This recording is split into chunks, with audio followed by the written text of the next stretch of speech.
So I always tell people who come to the church for baptism, and likewise to be married, that this whole Christian endeavor is about oneness, about union with God and each other in love, about oneness. And that the only reason that we're alive at all is to love. And the baptismal candidates and the folks who come to be married, knock on wood, have not yet resisted me on that. Quite the opposite. They sort of light up, typically like, let's sign us up for that.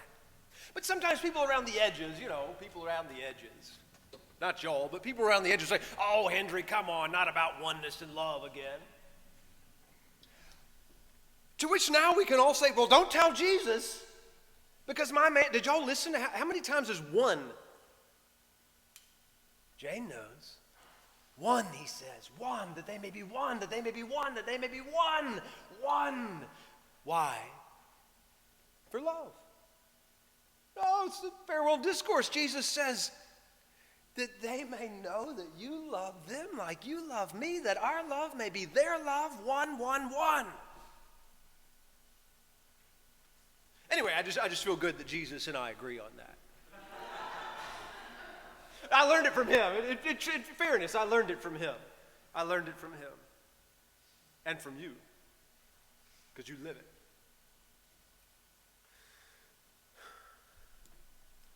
So a number of years ago, I met a woman in New Mexico, in Albuquerque. Her name is Kirsten. And she has a story that's worth repeating. Kirsten's sister-in-law is a woman named Meg. And Meg had a son, Will. And Meg and Will were both estranged from Will's father, so it was just the two of them. Now, Meg had a heart problem that her doctors were confident they could fix. She went in for surgery. And sadly, the doctors found that the problem was far more serious than they suspected. Meg became very sick, and she died 3 months later. And Will and Kirsten, so Meg's son and her sister-in-law, Will and Kirsten were with Meg in the hospital on the night that she died. Will is 20 years old, I think, on this eve of his mother's death, and he's very, very, very unsettled. Because his greatest fear was losing his mother. As Meg lay sleeping, perched there on the edge of death, Kirsten and Will, so aunt and nephew, talked late into the night. And after a while, they began to drift off to sleep.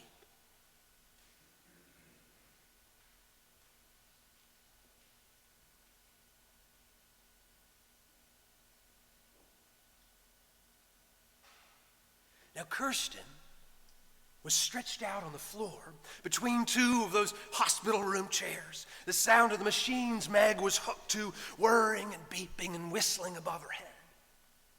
And just as she was on the edge of sleep, Kirsten experienced, she said, a severe physical, very real pain in her own heart. And she thought to herself, oh no, I'm having a heart attack. And then she immediately thought to herself further, I guess lucky I'm in a hospital, they can take care of me here. And then she had a vision. She had a vision, she said, not strictly speaking like a picture, visual image, but a sense beyond normal perception.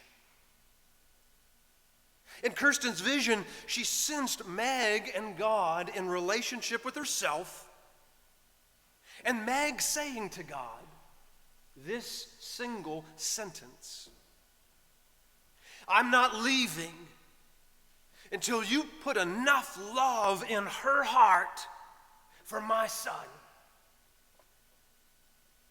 Y'all caught that, didn't you? Meg said to God, I'm not leaving, perched there on the edge of death as she was, until you put enough love in her heart for my boy.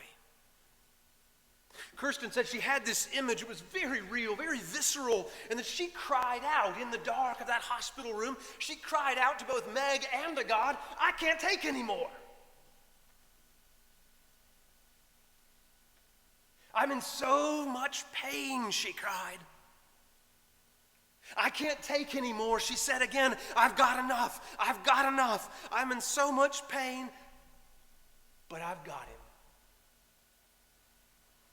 I've got enough. I've got him. And from that moment on, said Kirsten, I wanted with my whole being to be the love that God had put in my heart. She said, I wanted to be so one with that love that all my actions and my very presence to will would be that gift of love.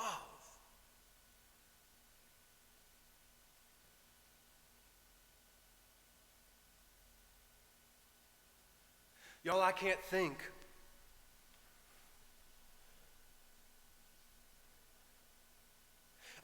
of a better story to illustrate what Jesus means when he prays in this gospel scene that they may all be one. As you, Father, are in me and I am in you, may they also be in us. One. I'm not leaving, Mama said, until you pour enough love into her heart for my son.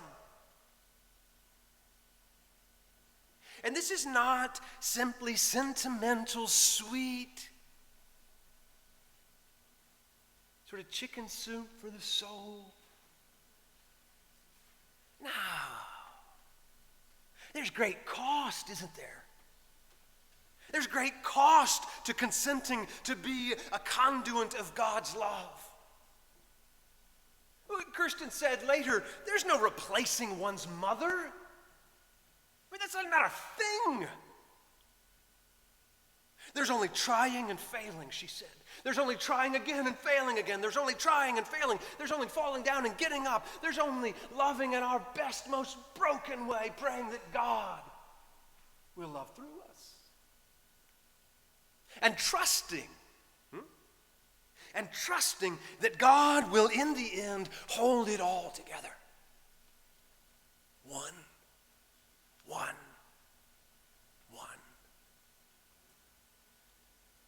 This is the meaning of the cross.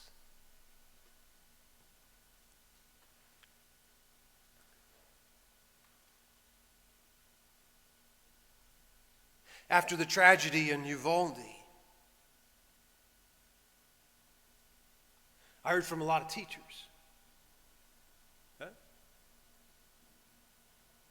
One teacher in particular said to me in a firm and considered tone, I want you to know, if an attacker breaks into my classroom, I will not come out alive. Because I know this about myself, I will not hesitate to put myself between the attacker and my students.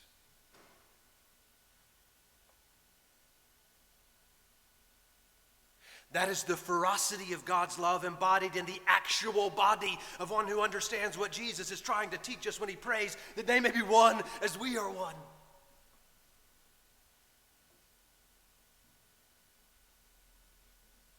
Jesus Christ, like that teacher, enters into the suffering and death of all God's children. So in Buffalo, New York, Jesus died. In Uvalde, Texas, Jesus died. Can you see what I'm saying? Jesus is one with all the suffering and all the death. And so again, the teacher's proclamation is not heroic sentimentality. We are not trying to make martyrs here. The teacher's proclamation is not simply an idealism born of the moment.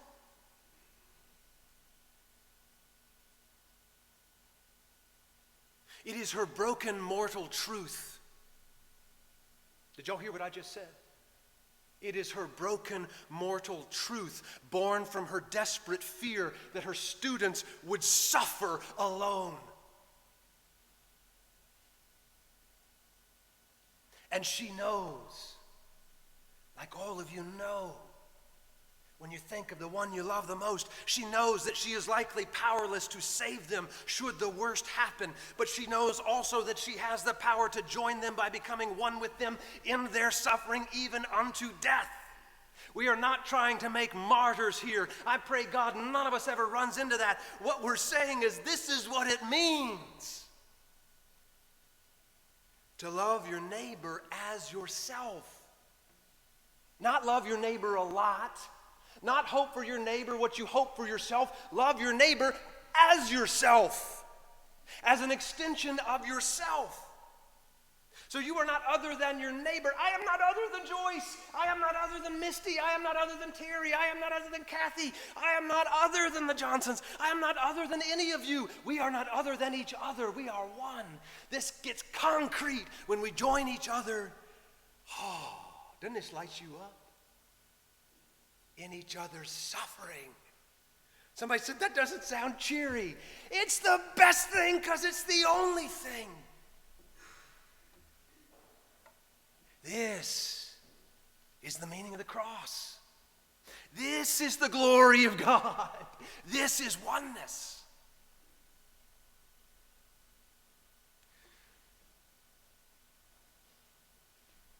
So we got work to do. Huh? Y'all know this, don't you?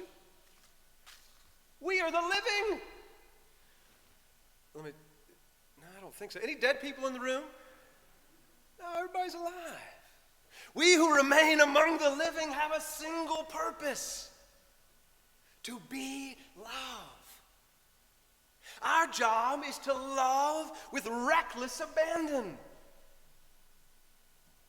That teacher's no hero, no soldier, no armed guard. That teacher is simply loving with reckless abandon. Our job is to love in the most radically sacrificial ways. And let me tell you this, you know this because you've taught it to me, but let me say it out loud again. Love doesn't care about being right. Being right is not even interesting to love. Love only wants to preserve relationships and life. Love wants oneness at any cost. So I'm going to ask you the question, we'll end like this. I'm going to ask you the question I've been asking myself all week. Maybe it could be our question if you like it. What would you give? What would you give up if divisions would cease? What would you give? What would you give up if grandstanding would stop? What would you give? What would you give up if violence would end? What would you give if the culture wars, which have caused such intractable gridlock in our culture, would dissolve in reasonable discourse? What would you give? I say, let's be like Meg. Y'all want to be like Meg? The dying mother. Let's be like Meg, Joyce, me and you. Let's get them in on it with us. Let's demand that God put enough love in our hearts for our enemies and our opponents and all the broken people of the world.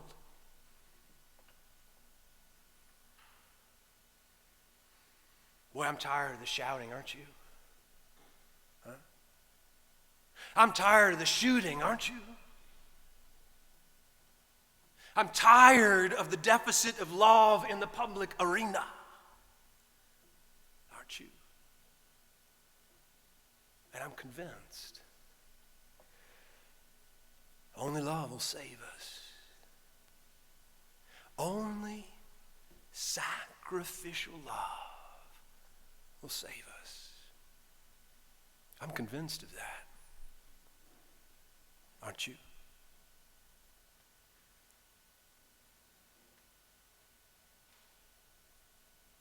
Amen.